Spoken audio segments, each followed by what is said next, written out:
हिंदुस्तान की आवाज में आप सभी का स्वागत है। मैं हूं आपका दोस्त मोहम्मद मुकीम शेख। आइए देखते हैं आज के मुख्य समाचार। कांग्रेस पक्ष के 139वें स्थापना दिवस के अंतर्गत जो स्थान पर कांग्रेस पक्ष का जन्म है और हर वर्ष बड़े उल्लास से इकट्ठे होते हैं, आप सभी साथियों का,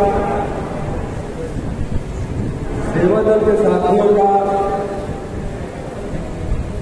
अध्यक्ष प्रदीप नंदा जी का और सभी मेरे साथी कांग्रेस पक्ष के पदाधिकारी सभी साथियों सभी का एक प्रकार से स्वागत करते हुए समय कम दिया गया, उस कम समय की धारणा को ध्यान में रखते हुए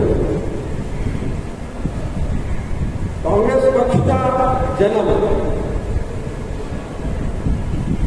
देश को आजाद कराने के संग पहले देश को एक करना, देश को मजबूत करना। 1885 में कोई भी राजनीतिक संगठन गांव-गांव में नहीं पहुंचा था, हर राज्य में नहीं पहुंचा था और इसीलिए कांग्रेस पक्ष की ये मेहनत रही थी कि हर राज्य के हर गांव तक कैसे लोगों में एक जागृति पैदा किया और उस समय में जागृति की कि किस प्रकार से देश को आजाद किया जाए। क्योंकि आज हमारे नेता आदरणीय राहुल गांधी जी नागपुर में आ रहे हैं तो हमारे प्रमुख सभी साथी नागपुर में हैं। परंतु मैं, क्योंकि सेवा दल का भी स्थापना दिवस है, सेवा दल की स्थापना प्रमुख उद्देश्य एक अनुशासित अपना तैयार करना और जिसके द्वारा उस समय के कांग्रेस पक्ष के जितने कार्यक्रम होते थे, भले ही वो दांडी मार्च हो कि हमारे सेवा दल के कार्यकर्ता अंग्रेजों की पुलिस के डंडे खा रहे, मार खा रहे, गिरते जा रहे, लेकिन एक भी सेवा दल का कार्यकर्ता अपना रास्ता भूल जाने का सीधा चलता था ताकि वो नमक आंदोलन को कामयाब बना सके। वो सेवा दल के पंडित जवाहरलाल नेहरू ने भी इसकी अध्यक्षता की, आदरणीय हमारे नेता श्रीमती इंदिरा गांधी जी वो भी इसकी सदस्य रही, उन्होंने भी सेवा दल को बहुत आगे किया। और इस प्रकार से मैं इतना जरूर कहना चाहूंगा कि नंदा जी आपके नेतृत्व में आज की तारीख में जितने सेवा दल के कार्यक्रम हो रहे हैं, जितने सेवा दल के साथियों को आप इकट्ठा करता जा रहे हैं, वो एक सराहनीय काम है और उसको आप आगे करते रहेंगे और सभी लोग हम कार्यकर्ता आपका साथ देते रहेंगे। ये मैं एक बात कहना चाहता हूं, आज की परिस्थिति के अनुसार कांग्रेस के पक्ष के इतिहास को एक 7-8 मिनट में जोड़ने हुए सबसे बड़ी जिम्मेदारी कांग्रेस को रही थी कि स्वतंत्रता दिलाने के लिए हर धर्म के व्यक्ति को एक किया जाए। देखिए, समय की कमी के अभाव में बहुत स्पीड से जाऊंगा। 1914 लोकमान्य तिलक 6 साल की जेल बर्मा में काट के वापस आए। महात्मा गांधी 1914 के दिसंबर साउथ अफ्रीका के अंदर वहां के सब भारतीयों को, वहां के लोगों को जागृत करके अंग्रेजों के सामने बहुत लड़ाइयां लड़के, बहुत सी मांगे मनवा कर वो वापस हिंदुस्तान आए। मुंबई में उनके स्वागत की मीटिंगें हुई। किसी मीटिंग की अध्यक्षता लोकमान्य तिलक जी ने की, एक मीटिंग की अध्यक्षता हमारे जिन्ना साहब ने की। ऐसे से कांग्रेस पक्ष को एक करने के लिए जो सबसे पहला सूत्र लोकमान्य तिलक जी ने दिया कि उन्होंने उस समय की इंडियन मुस्लिम लीग और उस समय के इंडियन नेशनल कांग्रेस इसको एक करने का काम किया और 28 दिसंबर 1916 लखनऊ का अधिवेशन Indian national Congress, Indian Muslim league पूरी ताकत एक जगह पे इकट्ठी हुई और उस समय पे दो ही चीजें बताना चाहता हूं कि जो समझौता हुआ था उस समझौते के अनुसार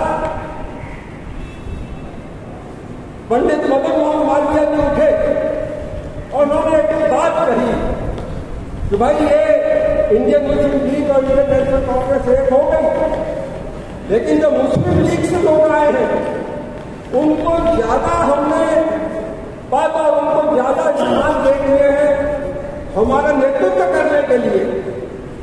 और उसके लिए जब मदन मोहन मालवीय जी ने कहा कि जो लोग मुस्लिम लीग से आए हैं उनको ज्यादा मान्यता दी गई है, उसका जवाब लोकमान्य तिलक जी ने दिया था, मुस्लिम भाई वो हमारे हिंदुस्तान का हिस्सा है। अंग्रेज हमको लूट के यहां से इंग्लैंड में लेके जा रहे थे। अगर हमको पूरी सत्ता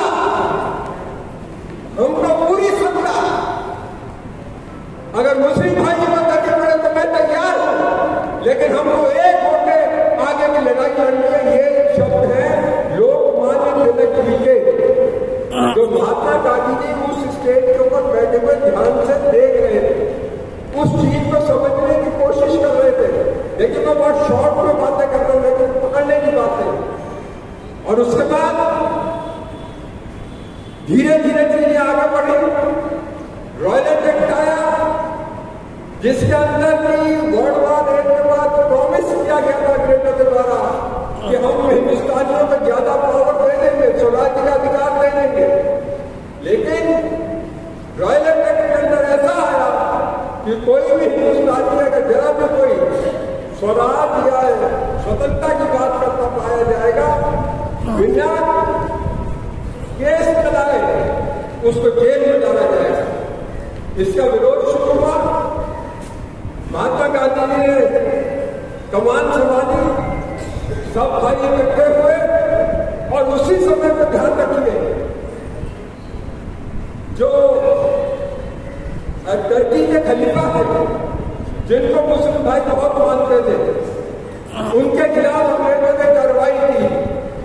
देखिए महात्मा गांधी जी की सोच, महात्मा गांधी जी की समझ, उन्होंने पूरे हिंदुस्तान को खड़ा कर दिया कि मुस्लिम भाइयों के पीछे समय खड़ा हो जाओ। जो अंग्रेज खलीफा के ऊपर अत्याचार कर रहे हैं उनके खिलाफ इस वक्त समय आ गया है कि हम आवाज उठाए और जिस ऑब्वियस मूवमेंट खिलाफत का हमें कार्यक्रम अपने हाथ में ले। देखिए समय की कमी की वजह से इसी चीज के अंतर्गत जलियांवाला बाग हुआ और उससे और जागृति लोगों में आई और स्वतंत्रता का हमारा संग्राम आगे चला। अभी इसके बाद जो मैं आपको हिंदुस्तान के जोड़े रखने की बात कर रहा हूँ बहुत ही इंपॉर्टेंट। 1931 गोलमेज कॉन्फ्रेंस, अंग्रेज कामयाब होकर कानून बनाने में कि वोटिंग का अधिकार दिया जाएगा, हिंदू अपना एमपी अलग चुनेंगे, मुस्लिम अपना एमपी अलग चुनेंगे, दलित भाई अपना एमपी अलग चुनेंगे, सिख अपना एमपी अलग चुनेंगे। और ये बात गांधी जी और कांग्रेस पक्ष को मंजूर नहीं थी, क्योंकि ये ऐसा डिवीजन डाल रहे थे जो जिंदगी भर आजाद ना हो पाते। और इसके लिए गांधी जी ने 20 सितंबर 1931 को आंदोलन शुरू किया। जब मृत्यु शैया में पहुंच रहे थे तब डॉक्टर बाबा साहब अम्बेडकर को पूना लेके जाया गया।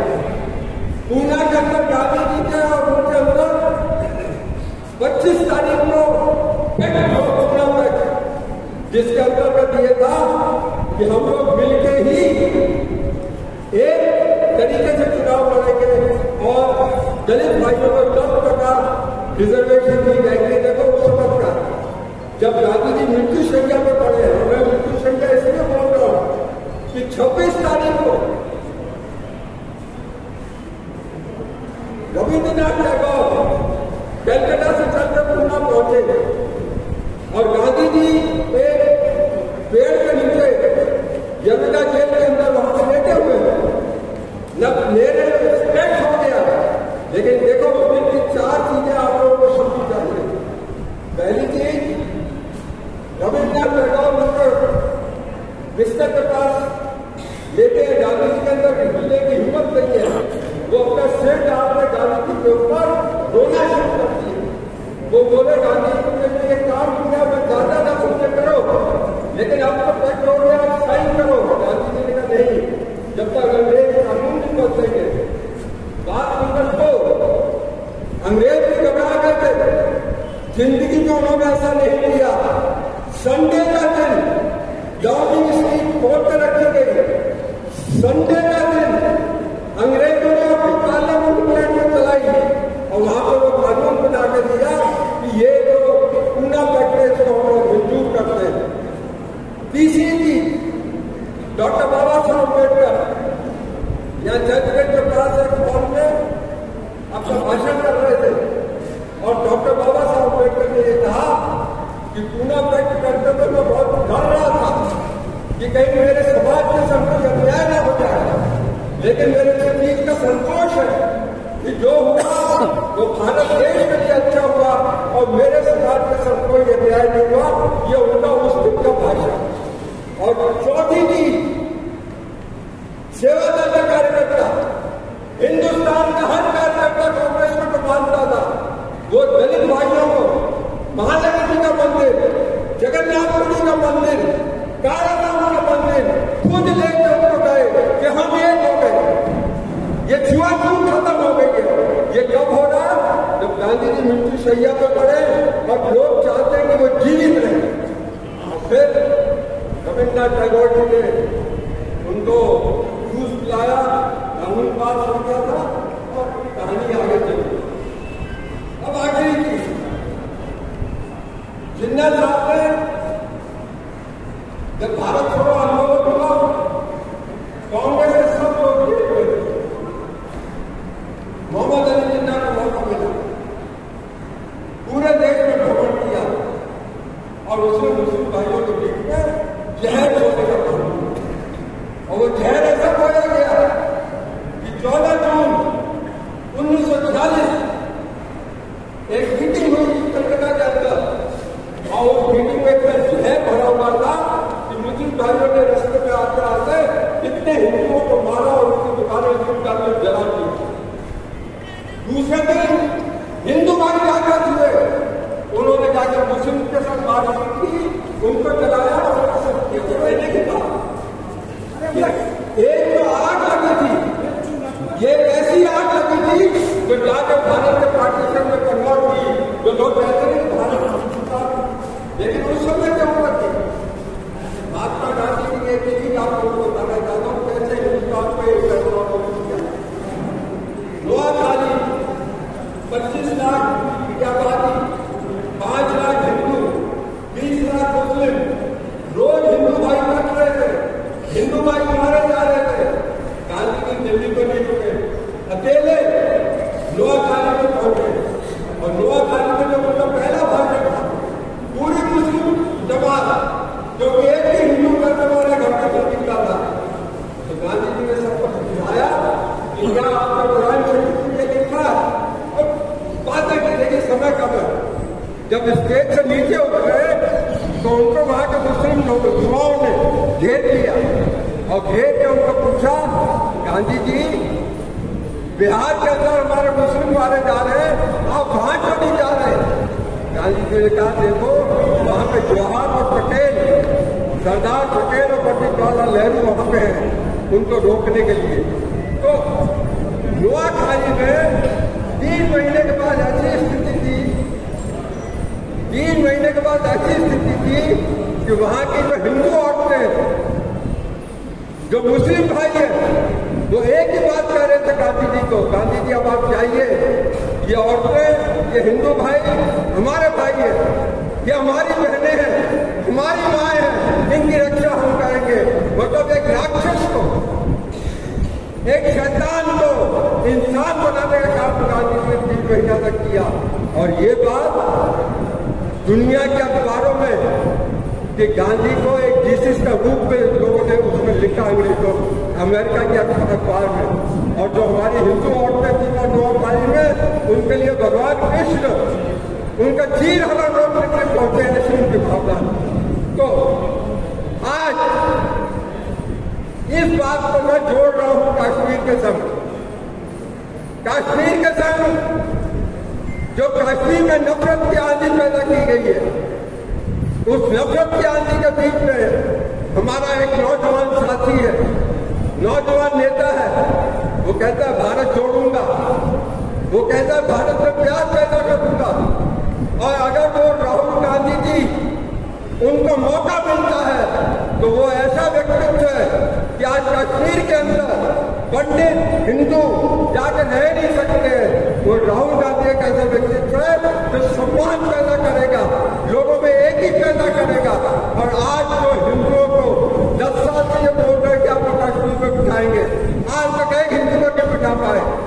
आज अतिरिक्त की बात करते हैं, आज रोज हमारे सिपाही मारे जा रहे हैं, हमारे ऑफिसर्स मारे जा रहे हैं। तो इसके लिए आज जो गांधी जी ने 9 अखाड़ी में प्यार पैदा किया था, वो प्यार अगर कोई पैदा कर सकता है तो वो राहुल गांधी कर सकता है, आप कार्यकर्ताओं की ताकत से कर सकता है। और वो समय आ गया। और ये बात है हिंदुस्तान की जनता को पता रखनी चाहिए। इसके लिए थोड़ा समय ज़्यादा लिया तो माफी चाहता हूँ, लेकिन इसके लिए समय और भी ज़्यादा चाहिए। धन्यवाद। जय हिंद, जय महाराष्ट्र, जय भीम। धन्यवाद बख्शी। सब्सक्राइब कीजिए हमारे हिंदुस्तान की आवाज़ यूट्यूब चैनल को और इस बेल आइकन को ज़रूर दबाइए ताकि आपको हमारे वीडियो का लेटेस्ट अपडेट मिल सके, जो कि बिल्कुल मुफ्त है।